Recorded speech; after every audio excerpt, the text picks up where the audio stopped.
Istanbul, 1822 to Turkey. That's our flight. Okay, did you want to write this down? Yeah. 597.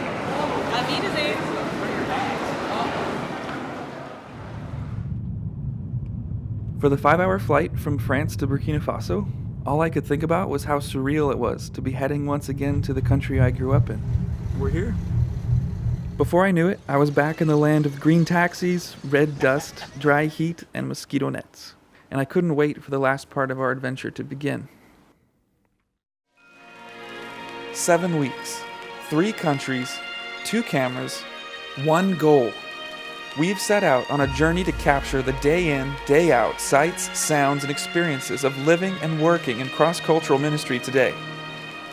Come with us as we meet people responding to God's call on their lives, and check out the incredible places it's taken them to.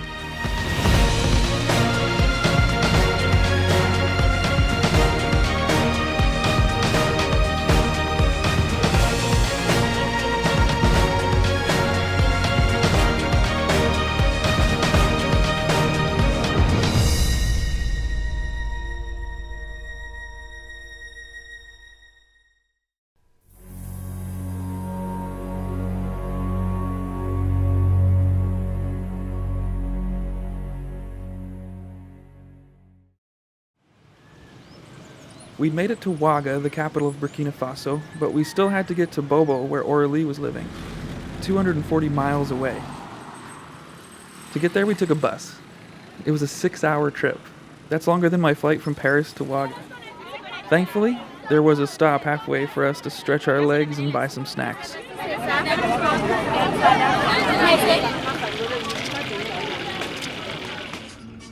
As a kid living out in the village with no electricity, running water, or internet, the city of Bobo was one of my favorite places to go. And still, 13 years later, I felt that familiar rush of excitement as we pulled into town. We got a taxi from the bus station to Le Shalom, a guest house run by the local pastor, Siaka Traore, and his family. That's where Aurélie was living, and that was going to be our home for the next week. Hello! You made it! Good. How are you? I'm Merci. fine. How are Voilà, you? merci. C'est Monsieur Diallo. Burkina Faso is a small country in West Africa, and I wanted to know if it's a place where I could deal with such a culture and such a lifestyle or not. Yeah, of course, you spend the first weeks, if not months, just observing, and you have to be ready to learn. You have to be ready to adapt. I think I'm lucky because the family I'm living with, they've already traveled to France and they know about Western culture. They understood me and I understood them quite well. I love living in Bobo. I love people, I love culture. I love what I'm doing. Ça c'est et, ça c'est eux.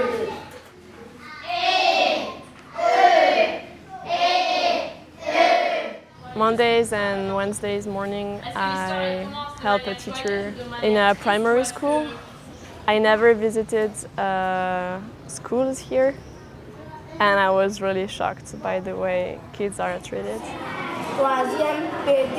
If they do something wrong without explanation, they just got hit.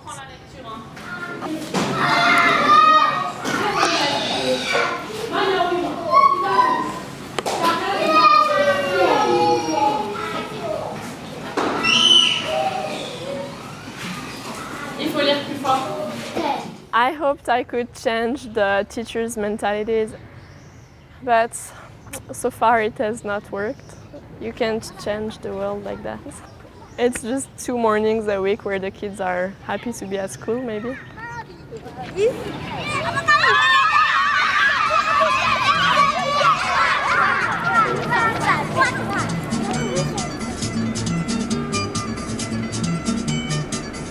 Then on Tuesdays and Fridays morning, I visit missionary kids. They're from the States, they just came here in town and they want to learn French. Chaussure. Chaussure. Chaussure. Chaussure. Chaussure. Sur. Voila. Aurélie answered a prayer for us. That was a piece of the puzzle that we had not figured out. Yeah, no one else here could do what she's doing for our family because she has French and English, which very few Burkina Faso do. God has blessed us with 2 children biologically into our family and 1 child through adoption. We knew that God had called us to work with orphans, but we thought it was just this one orphan. But over the course of 5 months, we witnessed God do a miracle in our own home. He transformed this little 3-year-old boy who developmentally was 6 months old, couldn't crawl, walk, or talk, and transformed him into a joyful, happy kid who's developing quickly. So the reason we came to Burkina is that we want to see God do that for everybody, specifically for the orphans here, but for the whole country, for them to experience God as a loving Father with arms stretched out ready to embrace them. Whoa. What part of the did you break? Oh, when I dropped it. That was fantastic.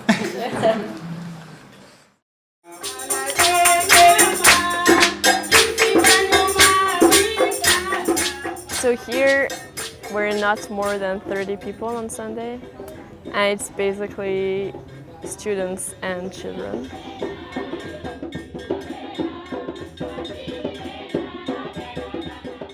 And so what's interesting working with children here at church is that most of them do not have their parents at church. Most of them have a Muslim background and they're discovering everything about Christianity. They're learning Christian songs, they're memorizing Bible verse. Last Saturday we went through the story of Easter. And then you have to think about what's in their mind when you're talking about him being on the cross and him being first welcomed as the king and then rejected by everyone. And I have to sometimes admit that I don't have the answers to their questions, but it's also forcing me to go and read the scriptures. So I love to do that.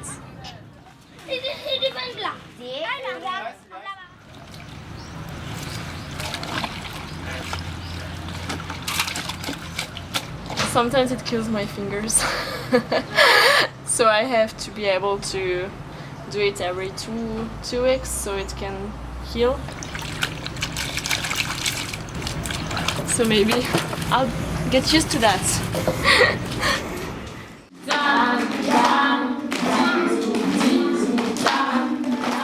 The Mennonite Church in Burkina Faso, one of their goals is to keep planting churches. So this is what's happening in Bobo. There is a second church now in another area of the city, which is called Colma. And on Thursday afternoons, I go there to meet the kids. Les pouces en avant. Les pouces en avant. Les coudes en arrière. Les coudes en arrière. Tic-tac, tic-tac, tic-tac. And it's, again, kids who have no Christian background. It's a Muslim area. So sometimes you have big surprises, like parents coming and shouting and telling, my kid has to leave, I told him not to come here. And sometimes you have kids, every details that I said, they keep it in mind and they're always coming with a smile. So this is how it works, working in Colma. Jésus, c'est qui? Jésus est le Fils unique de Dieu. Jésus est le Fils unique de Dieu et il sait tout, il voit tout, il connaît tout. God is transforming life. It's a lot about relationships. For instance, Ruth. If there is for one person that I came here, it's for Ruth. She's kind of my sister, but not my sister. She lives with the pastor family.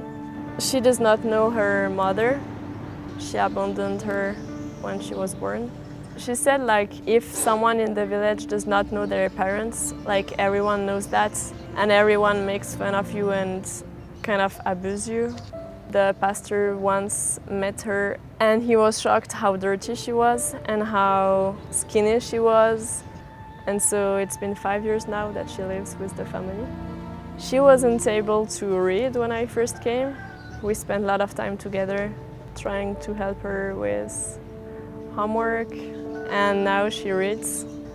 And to see how first she reacted when I tried to encourage her. I'm trying to do it with Bible words. And so she's like, you and Jesus, you're always talking about Jesus. So I think it's a good thing. And people around can testify, and her life is transformed by Jesus.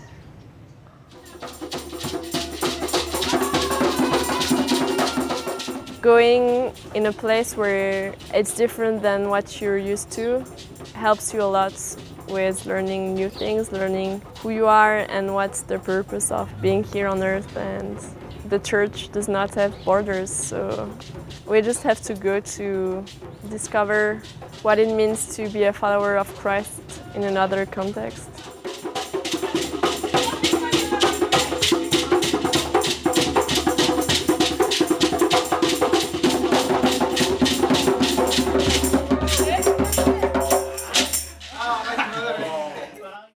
Next time on This Is Why We Go. When we first planned this trip, coming to Burkina wasn't part of it. And I really do think that this is what he wanted us to be here for, to record what's happening here in Ndorala on Easter.